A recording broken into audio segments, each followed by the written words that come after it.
जलसा आप लोग अब पिंडी में पहले कर रहे हैं, इसलिए कि पहले खबरें आ रही थी कि मियांवाली में होगा, अब पिंडी में कहा जा रहा है कि जलसा होगा, तो फाइनल हो गया है कि जलसा पिंडी में ही होना है? जी बिल्कुल, क्योंकि खान साहब का कहना है कि जो पाकिस्तान की मेजर सिटीज हैं, जो हमारे बड़े शहर हैं, वहाँ पे हमें जलसा करना चाहिए। वहाँ पे लोगों को आसानी होती है एक तो पार्टिसिपेट करने में भी, और वहाँ पे जगह का भी इतना इशू नहीं होता, और मेरी अपना ख्याल है उसका इम्पैक्ट भी बहुत बड़ा होता है। इस वजह से कराची हो गया, पिंडी हो गया, मुल्तान हो गया, सियालकोट हो गया, तो लाहौर हो गया, तो ये जो शहर हैं इन पे जलसा जो है हमें यहीं, अब हमारा फोकस सारा बड़े शहरों पे होता है। ठीक, अब कहा जा रहा है कि खान साहब की सालगिरह के मौके पे 5 अक्टूबर को मीनार पाकिस्तान पे भी आप लोग जलसा करना चाह रहे हैं? जी बिल्कुल, हमने अभी दरख्वास्त, मुझे अभी ही मैसेज आया है खान साहब का, इंतजार पंजोता साहब के ने मुझे मैसेज दिया है कि सुबह मैंने डिप्टी कमिश्नर लाहौर जो है उनको दरख्वास्त जमा करानी है एनओसी मीनार पाकिस्तान पे जलसे के लिए, और इन केस अगर वो नहीं करते तो फिर मुझे ये भी इंस्ट्रक्शन है कि मैं हाई कोर्ट में जाके पिटिशन करूं।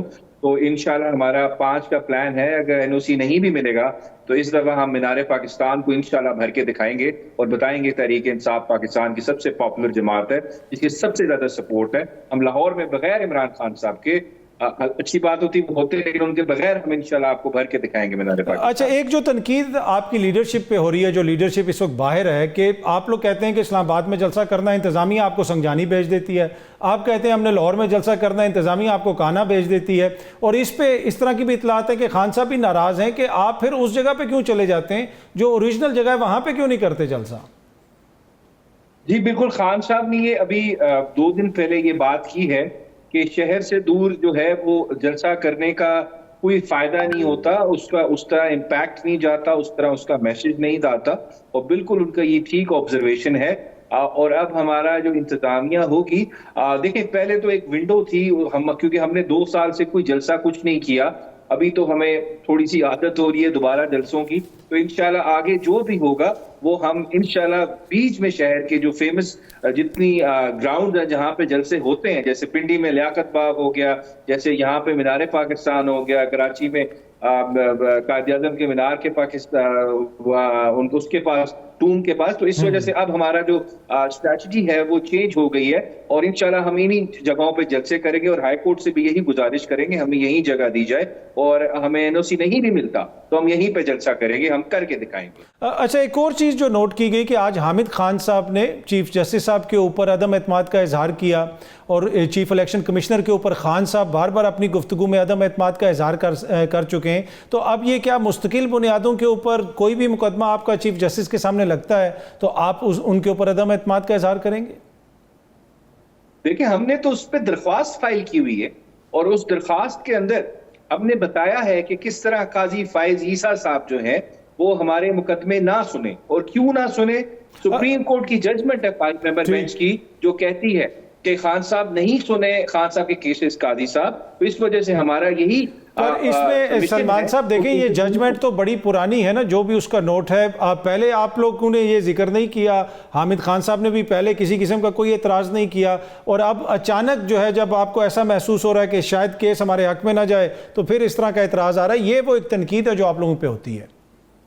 नहीं, देखिए हमने जो कमेटी को लिखा था जो बेंच केसेस मार्क करती है, वो आज से 2-2.5 महीने पहले लिखा था, और मैं आपको बताऊं उन्होंने रिसीव करने से भी इनकार कर दिया था कि हमारे केसेस काजी साहब ना सुने, उसमें हमने रीजंस प्रोवाइड किए थे। और जहां तक जजमेंट की बात है, देखिए जजमेंट आज की हो 2 साल पहले की हो, अगर वो इन फील्ड है तो वो बाइंडिंग होती है जब तक उसको सेटिसाइड ना करे। और जहां तक देखिए हामिद खान साहब की बात है, जब कादी साहब एज चीफ जस्टिस अपॉइंट हुए थे तो हमें उम्मीद थी कि वो एक चीफ जस्टिस की तरह बिहेव करेंगे, एक इम्पार्शियल मैनर में कोर्ट को चलाएंगे, और तहरीक इंसाफ को वहां से उनके बुनियादी हुकूक की प्रोटेक्शन मिलेगी। लेकिन यहाँ पे तो हमारे खिलाफ फैसले पे फैसला आया। अब देखें, आप खुद देखें, बल्ले का फैसला आता है, हमसे बल्ला छीना जाता है, हमें नुकसान दिया जाता है। उसके बाद अभी क्या हो रहा है, फिर अब 63A का रिव्यू लग गया। अब अगर ये 63A का रिव्यू अलाउ हो जाता है, क्या होगा? यहाँ से MNA अगवा होंगे, या उनकी बहनें अगवा होंगी, उनके बच्चे अगवा होंगे, उनकी बीवियां अगवा होंगी, उनकी माएँ अगवा होंगी, उनको मारा जाएगा, टॉर्चर किया जाएगा, उनकी लॉयल्टीज चेंज की जाएंगी। क्यों? ताकि एक कॉन्स्टिट्यूशनल अमेंडमेंट पास हो, क्योंकि इस ये तो देखें ना, अभी कहीं पे कोई भी ऐसा डॉक्यूमेंट सामने नहीं है सलमान साहब जिसमें ये लिखा हो कि काजी साहब को बनाना है। हुकूमत तो एक तरमीम लाना चाहती है, और वैसे भी मखसूस नशिस्तें तो देखें आपको दे दी हैं सुप्रीम कोर्ट ने, तो वो आपके हक में तो वैसे ही फैसला आ चुका है, अब उसके ऊपर अमल दरामद होगा। जरा इस पर भी रोशनी डालिएगा। अख्तर साहब मेरी बात सुने, फेडरल कोर्ट के चीफ जस्टिस की क्या क्वालिफिकेशन है अपॉइंट होने की? एज उसकी 65 और 68 के दरमियान हो। अब मुझे बताएं कौन सा जज उसके अंदर फॉल करता है?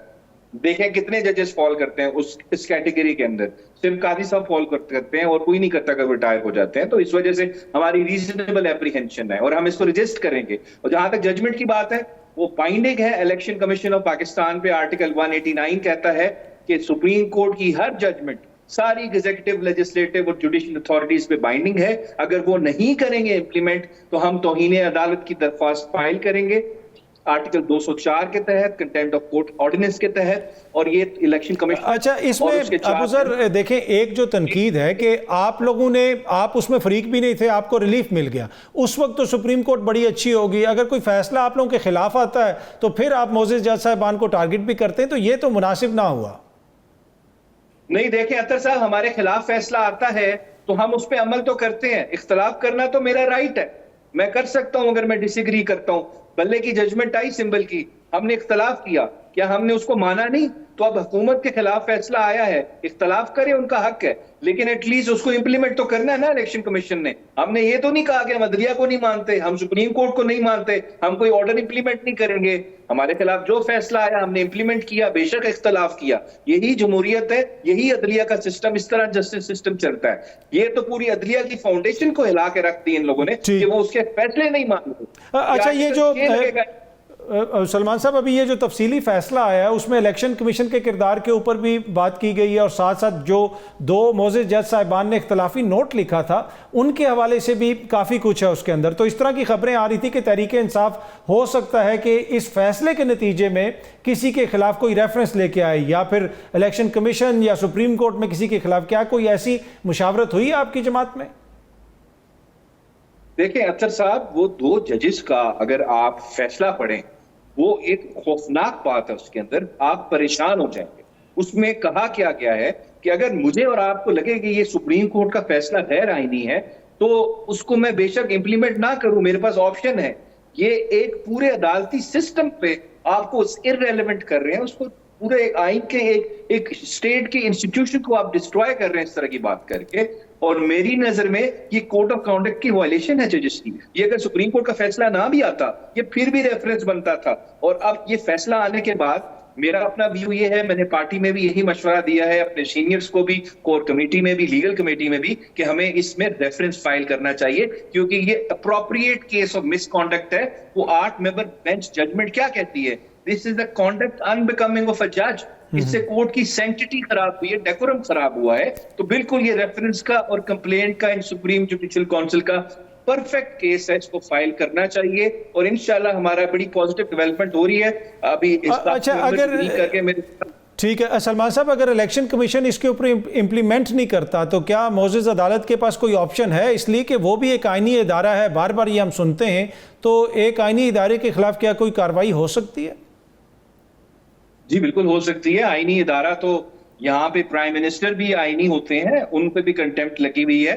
देखिए अदालत के पास कंटेम्प्ट की पावर आइन के अंदर है, आर्टिकल 204 के अंदर। और supreme court is the supreme institution जिसने लोगों के फैसले करने हैं। अगर उसका फैसला इंप्लीमेंट नहीं होगा तो आर्टिकल 204 के तहत कंटेम्प्ट की कार्रवाई होगी, और चीफ इलेक्शन कमिश्नर एक तो अपने ओहदे से भी जाएंगे और साथ मेंबर्स, और साथ ये 6 महीने के लिए जेल भी जा सकते हैं। तो सुप्रीम कोर्ट है वो कोई टंडो अला यार की सिविल कोर्ट नहीं है कि आप यहाँ बैठ के उसको आप आराम से इग्नोर कर दें।